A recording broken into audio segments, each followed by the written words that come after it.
স্বাগত নিউজ 24 সংবাদে। পুরো সংবাদে আপনাদের সাথে আছি আমি ফয়সাল মাহমুদ। দর্শক দেখছিলেন সংবাদ শিরোনাম, এবারে বিস্তারিত। চলতি বছরের ডিসেম্বর থেকে আগামী বছরের জুনের মধ্যেই হবে জাতীয় নির্বাচন।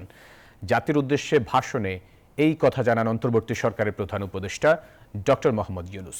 তিনি জানান, বাংলাদেশের ইতিহাসে সবচাইতে অবাধ, সুষ্ঠু ও গ্রহণযোগ্য নির্বাচন করতে চায় সরকার। জুলাই অভ্যুত্থানের প্রথম পর্ব সফলভাবে শেষ হয়েছে মন্তব্য করে প্রধান উপদেষ্টা বলেন, পরাজিত শক্তির ষড়যন্ত্র মোকাবেলায় সবাইকে ঐক্যবদ্ধ থাকতে হবে। দৃঢ়ভাবে অঙ্গীকার করেন, জুলাই হত্যাকারীদের বিচার নিশ্চিত করবে অন্তর্বর্তী সরকার। স্মরণীয়ভাবে আনন্দদায়ক। মহান স্বাধীনতা দিবস এবং পবিত্র ঈদ উপলক্ষে জাতির উদ্দেশ্যে ভাষণ দেন অন্তর্বর্তী সরকারের প্রধান উপদেষ্টা ডক্টর মোহাম্মদ ইউনূস। শুরুতেই মুক্তিযুদ্ধের সকল শহীদ এবং জুলাই আন্দোলনে আত্ম উৎসর্গকারীদের শ্রদ্ধাভরে স্মরণ করেন তিনি।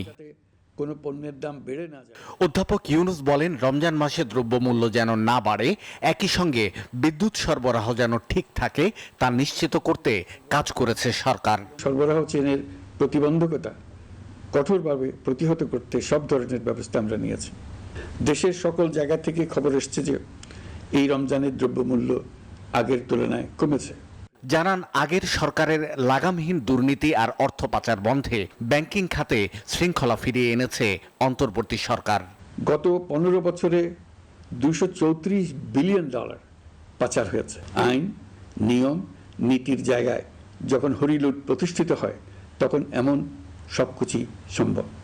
এই অর্থ পাচারকারীদের দ্রুত আইনের আওতায় নিয়ে আসার লক্ষ্যে ইতিমধ্যে আন্তর্জাতিক তৎপরতা জোরদার করা হয়েছে। ভাষণে জুলাই আগস্ট গণ অভ্যুত্থানে বাংলাদেশে ঘটে যাওয়া হত্যাকাণ্ড নিয়ে জাতিসংঘ প্রতিবেদনের উল্লেখ করে প্রধান উপদেষ্টা বলেন, এই হত্যাকাণ্ডে সরাসরি জড়িত আওয়ামী লীগ সরকার।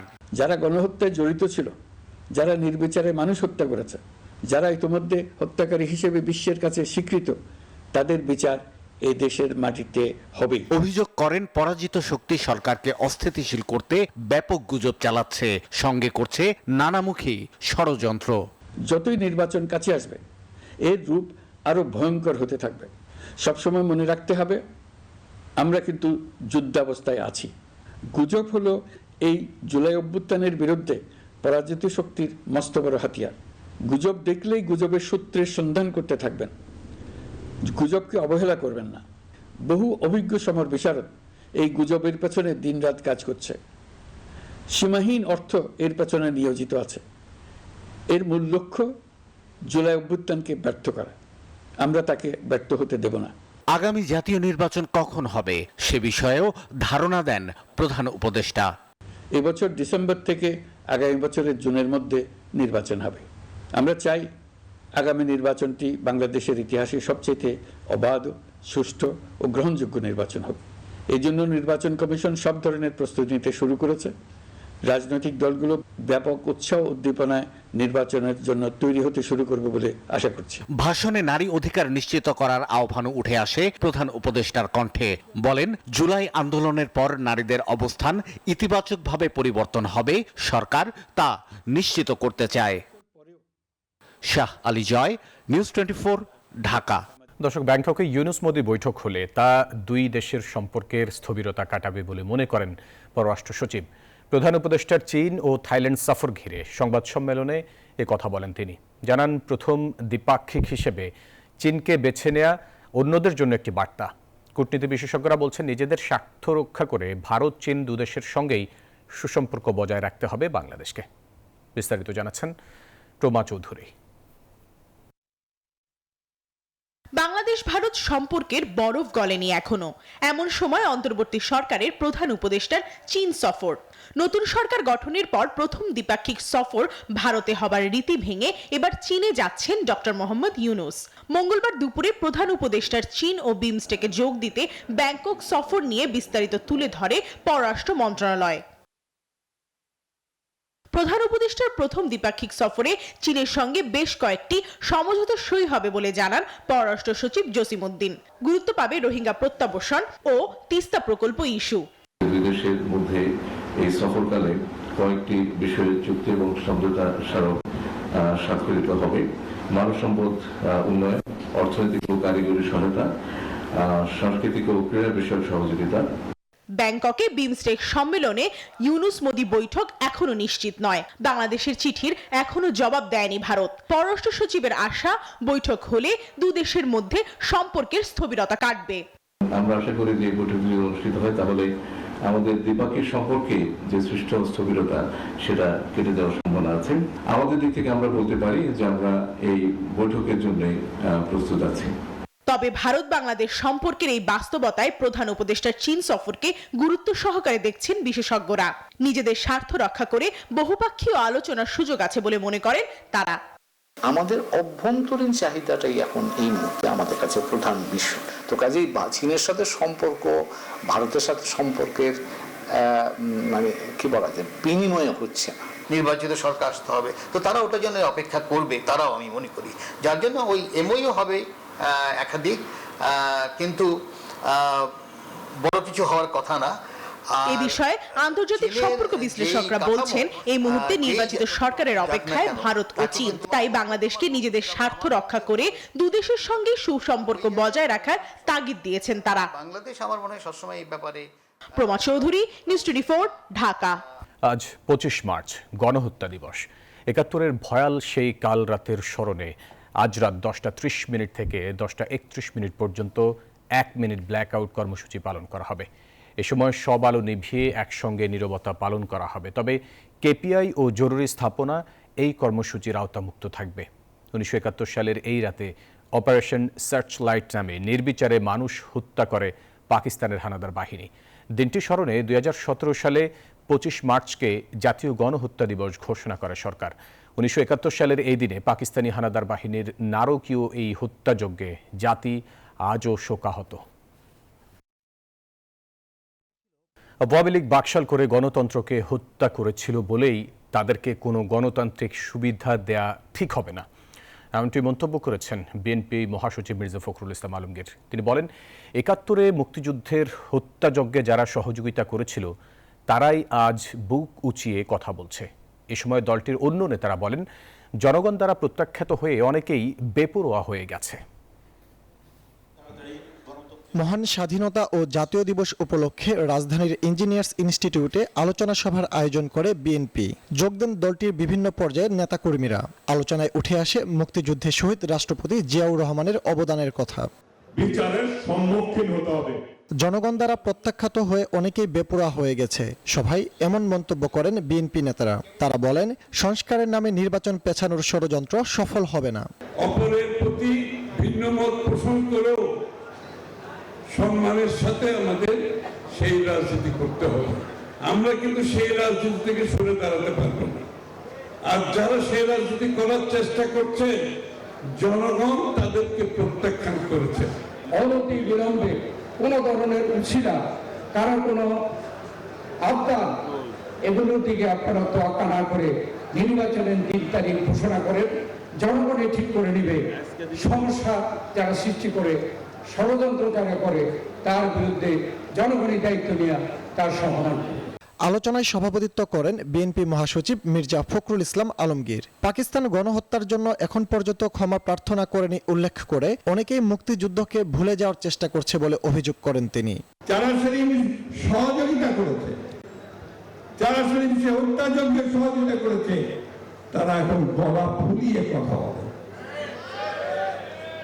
আমি কারো নাম বলতে চাই না, বলতেও চাই না, তিক্ততাও সৃষ্টি করতে চাই না। ইতিহাস কেউ বিকৃত করতে পারবে না। বিএনপি মহাসচিব বলেন, যারা বাকশাল করে গণতন্ত্রকে ধ্বংস করেছে তাদেরকে কোনো সুযোগ দেওয়া ঠিক হবে না।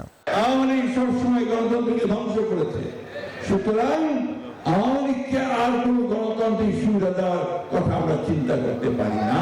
যে নির্বাচনের কোনো বিকল্প নেই, কারণ নির্বাচনের মধ্য দিয়ে আমাদেরকে গণতন্ত্রে যেতে হবে। সেটাই হচ্ছে গেটওয়ে টু ডেমোক্রেসি। এই ডেমোক্রেসি ছাড়া আমরা মনে করি না যে আর কোনো সিস্টেম আছে যে সিস্টেম জনগণের কল্যাণ করতে পারে।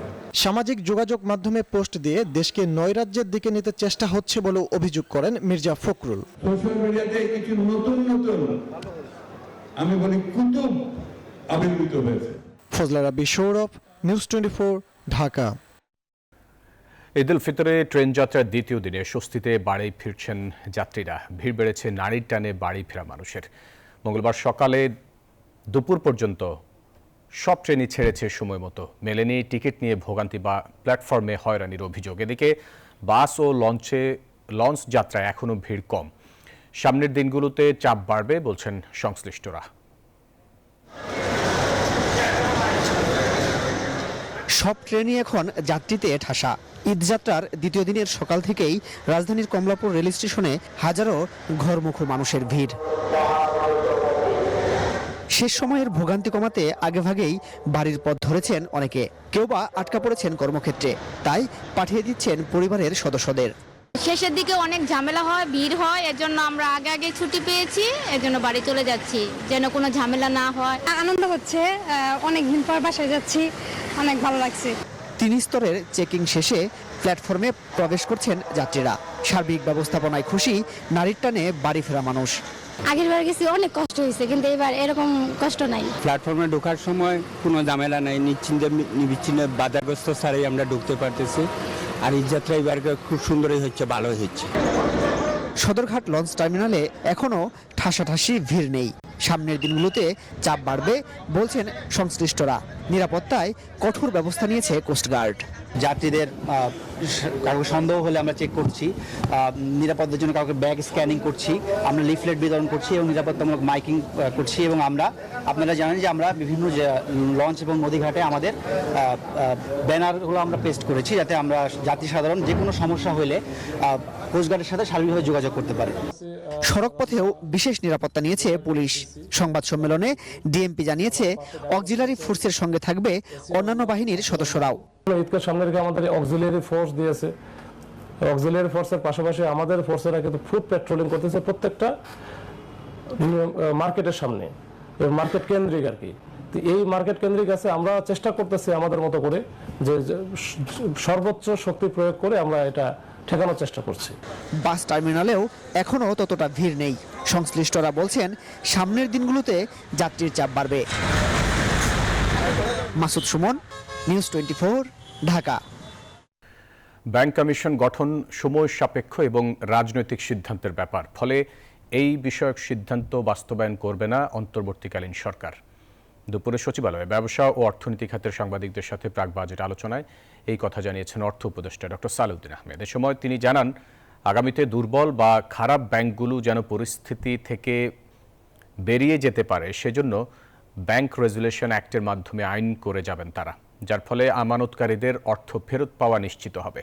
ব্যবসায়ীদের আশ্বস্ত করে সালেউদ্দিন বলেন, কোনো ব্যবসায়িক হিসেব বন্ধ করেনি অন্তর্বর্তী সরকার, বন্ধ করা হয়েছে ব্যক্তি হিসেব।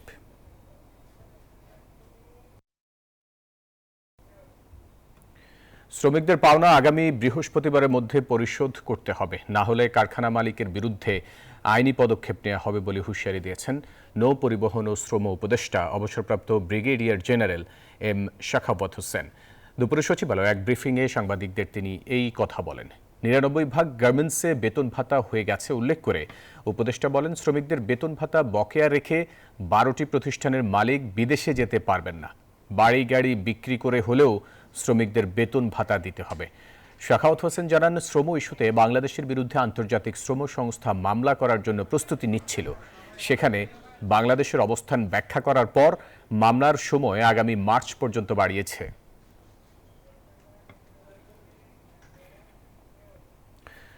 দর্শক, রাজধানীর পল্লবীতে একটি 10তলা ভবনের 8 তলায় অগ্নিকাণ্ডের ঘটনা ঘটেছে। এই ঘটনায় 70 বছরের একজনের মৃত্যু হয়েছে। মঙ্গলবার সন্ধ্যা 6:15 দিকে আগুনের খবর পাওয়া যায়। এরপর ফায়ার সার্ভিসের 2টি ইউনিটের চেষ্টায় আগুন নিয়ন্ত্রণে আসে। মৃত বৃদ্ধের নাম মাসরিদা বেগম। ফায়ার সার্ভিস জানিয়েছে, আগুনের ধোঁয়ায় তার মৃত্যু হয়েছে। মরদেহ রূপনগর থানায় হস্তান্তর করা হয়েছে।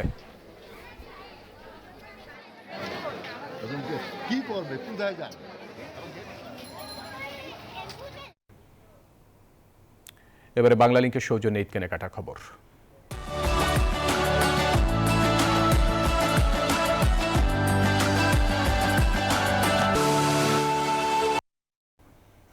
দর্শক, ঈদ কেনাকাটার খবর জানাচ্ছেন সহকর্মী সুকন্যা আমির, সেটি একটু দেখে আসবো আমরা। আপনি জানেন যে উৎসব এবং পার্বণে সবাই আসলে নিজেকে একটু অন্যরকম লুকে দেখতে চায় এবং সেই সুবিধাটাই করে দিচ্ছে ডিমান্ড শোরুম।